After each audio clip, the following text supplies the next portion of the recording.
Olá a todos, esse é o canal ASUS Brasil, eu sou Oswaldo Júnior, especialista em produtos ASUS e responsável por treinamentos para toda a distribuição de componentes ASUS pelo país.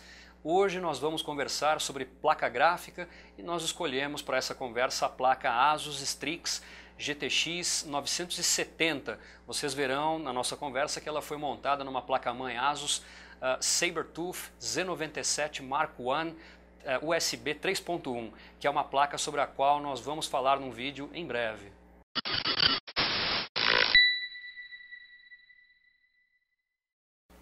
Falando então mais especificamente da placa ASUS Strix GTX 970, o primeiro ponto importante para lembrarmos é que essa é uma placa construída com um design totalmente customizado. Ela é completamente diferente em termos de projeto daquelas placas construídas em cima do que nós chamamos de Reference Design, que é o projeto da própria NVIDIA com determinado chip gráfico. Okay? Ela tem toda uma série de características que são exclusivas de ASUS, são características que nós chamamos non-reference. Então, para explorá-las, o primeiro ponto que chama a atenção nas placas Strix é o cooler. Esse cooler, o dissipador de calor, as ventoinhas, todo esse conjunto enorme, ele é baseado naquele projeto de cooler ASUS que nós chamamos de DirectCU2.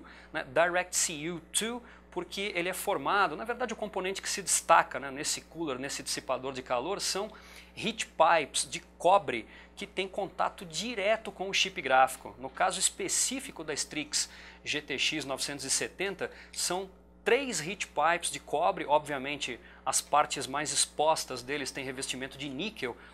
São 2 heat pipes de 8 mm laterais e um heat pipe central enorme de 10 mm transferindo o calor do chip gráfico para o dissipador de calor. E quando nós falamos desse dissipador de calor, e um pouquinho mais para frente nós vamos desmontar a placa para mostrar outros aspectos e retomamos isso, quando nós falamos do dissipador de calor, vale registrar que ele tem uma massa ou uma área de dissipação 220% maior que aquilo que é previsto no Reference Design da NVIDIA. Okay? Então eu tenho aqui uma quantidade enorme de metal e um projeto muito cuidadoso com relação a esses heat pipes e a qualidade dos fãs, para que eu tenha o melhor conjunto para refrigeração do chip gráfico, até porque essa é uma placa que foi desenhada para overclock. Okay? Então, certamente eu tenho que entregar um cooler de excelente qualidade, e é efetivamente o que eu tenho aqui. Então, acompanhando esse dissipador e os heat pipes, eu tenho aqui 2 fãs de 90 mm, 2 ventoinhas de 90 mm, que tem uma característica muito específica dessa família de produto e que chama muito a atenção. Em todos os reviews e análises que vocês vão encontrar na internet, esse é um dos pontos que mais chama a atenção. Essas 2 ventoinhas, elas só trabalham, elas só entram em operação a partir do momento que o chip gráfico atingir a temperatura de 67 graus. Até esse momento a placa vai trabalhar de forma absolutamente silenciosa, nenhum nível de ruído. É por isso que a ASUS chama esses fãs de Zero dB fan, 0 decibéis. É possível, inclusive, 2 exemplos muito interessantes, rodar jogos menos exigentes usando a Strix GTX 970, por exemplo, Dota 2 ou League of Legends, o famoso LoL, em 1080p sem que as ventoinhas trabalhem. Com relação à placa gráfica, num cenário absolutamente silencioso e sem perda de performance, com excelentes tempos de resposta. Okay? A partir de 67 graus, as ventoinhas começam a trabalhar e ainda assim vai chamar a atenção do usuário que o conjunto é muito silencioso, ainda com as ventoinhas trabalhando, muito silencioso. A placa conta também com um backplate traseiro de alumínio, okay? Que é uma peça muito bonita e que obviamente também tem a função de atuar como uma espécie de um dissipador de calor para a parte traseira da placa de vídeo, mas a princípio esse backplate foi pensado para melhorar a rigidez da placa nas montagens e na manipulação da peça. Okay? Bom, além disso, também é interessante nós observarmos aqui as portas traseiras. Okay? A ASUS optou, no caso específico da Strix GTX 970, por um setup com portas mais tradicionais, mais convencionais. Ela disponibilizou aqui então uma porta DVI-D, uma porta DVI-I, uma DisplayPort Full Size e uma porta HDMI 2.0 Full Size. ok? Quando nós falamos de HDMI 2.0, é muito importante nós lembrarmos que o suporte a HDMI 2.0 começa com a família de chips GeForce 900, começa na arquitetura Maxwell. E o HDMI 2.0, qual que é a grande vantagem, né, do novo padrão? É que ele possibilita a execução de conteúdo 4K a 60 Hz, o que garante um resultado mais fluido. No padrão anterior nós tínhamos 4K a 30 Hz, certo? E essa é uma placa que sai de fábrica já em overclock, é uma placa desenhada para que se possa explorar overclock, ok? É importante nós observarmos o seguinte: quando nós falamos das placas de vídeo que trazem o chip da NVIDIA GeForce GTX 970, no Reference Design, no design de referência da NVIDIA, o chip tem frequência base de 1050 MHz e Boost Clock, a frequência no modo turbo, de 1178 MHz. Já no caso de uma placa como a Strix GTX 970, o Base Clock, a frequência base dela, é de 1114 MHz, enquanto o Boost Clock é de 1253 MHz. É interessante nós observarmos que as frequências dessa placa, tanto Base quanto Boost Clock, são frequências mais altas do que as previstas no Reference Design para placas com o chip GTX 980, então já são frequências agressivas de fábrica. E por conta de tudo que nós conversamos aqui, um cooler de excelente qualidade, todo um projeto muito caprichado, a placa dá margem para que o usuário siga explorando overclocks ainda mais agressivos. Alguns exemplos: numa análise da própria ASUS, feita no site PC Do It Yourself, que é um site americano da ASUS, vocês vão encontrar lá uma análise que mostra que é possível configurar sem grande esforço essa placa para que o Boost Clock opere a 1350 MHz, 100 MHz praticamente acima daquilo que a placa traz de fábrica. E internet afora, vocês vão encontrar inúmeras análises e reviews em sites e canais diversos do YouTube que mostram entusiastas levando o Boost Clock para casa de 1400 MHz, que já é um overclock realmente bem agressivo, ok? Algo que só é possível em placas muito bem construídas, como é o caso aqui. Voltando para o exemplo que eu mencionei lá no site PC Do It Yourself da própria ASUS, um detalhe muito importante de que eu me lembrei.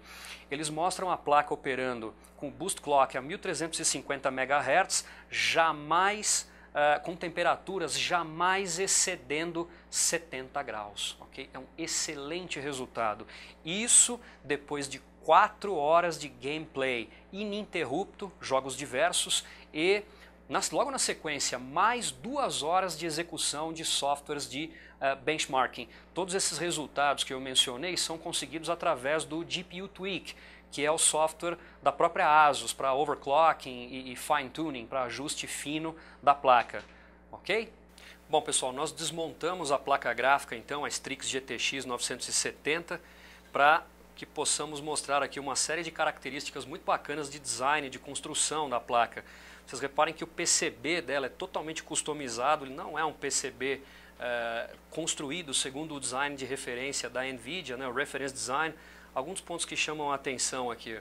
Esse aqui é o chip GM204, que é o GeForce GTX 970, é o chip que tem mais de 5 bilhões de componentes no interior, algo muito impressionante, ok? Aqui em torno dele os chips de memória da Samsung, memória GDDR5, que trabalha a 7 GHz efetivos antes de qualquer overclock, ok? Essa é uma placa que traz 4 GB de memória GDDR5, importante lembrarmos, e essas memórias em overclocks, em reviews e artigos diversos, nós vimos casos onde especialistas chegaram a levá-la a casa de 7.6 GHz para a operação.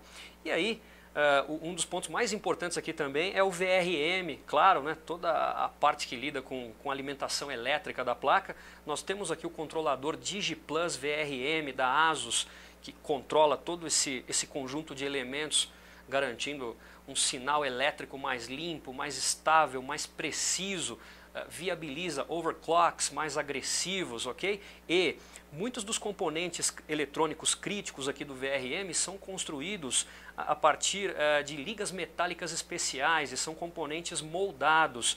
isso também garante que o VRM possa lidar com temperaturas muito maiores e com situações de estresse muito maior de forma absolutamente estável. É uma placa projetada e construída para overclock, para cenários de uso realmente exigentes, ok? Tá aí.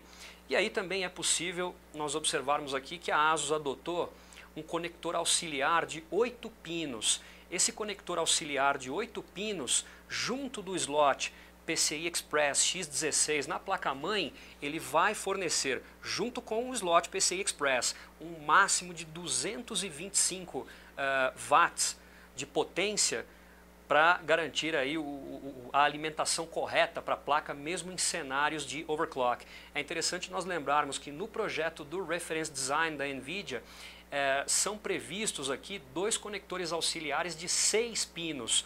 Com um único conector auxiliar de 8 pinos, eu consigo a mesma potência. Então fica claro que a opção da ASUS foi pelo design mais limpo, com menos cabos no interior do gabinete. Ok? É realmente um projeto muito bonito, muito caprichado. E aí, aproveitando que nós desmontamos a placa, eu mostro para vocês também, com cuidado aqui um pouco maior, o Cooler DirectCU2. Quando eu falo em DirectCU2, eu lembro, lá atrás nós mencionamos, cobre direto. Eu tenho 3 heat pipes de cobre, o que chama a atenção aqui é o maior deles, de 10 milímetros, que é realmente muito grande. Todos esses 3 heat pipes de cobre fazem contato direto com o chip gráfico. Obviamente eu tenho entre eles uma interface térmica, uma pasta térmica, ok? Escolhida com um cuidado enorme, mas os heat pipes fazem contato direto com o chip, que é uma das formas mais interessantes de tirar o calor aí do chip gráfico e mandá-lo para o dissipador de calor e para o meio, ok? É uma construção realmente muito impressionante, percebe-se nitidamente que é uma peça de uma qualidade de construção muito acima daquela de placas gráficas simples, construídas dentro de um padrão mais próximo do Reference Design, ok? É isso então, pessoal, obrigado. Deixe lá nos comentários o seu feedback, a sua dúvida, inscreva-se no nosso canal, siga acompanhando esse nosso trabalho. Em breve nós retornamos analisando, conversando sobre outros componentes. Até lá!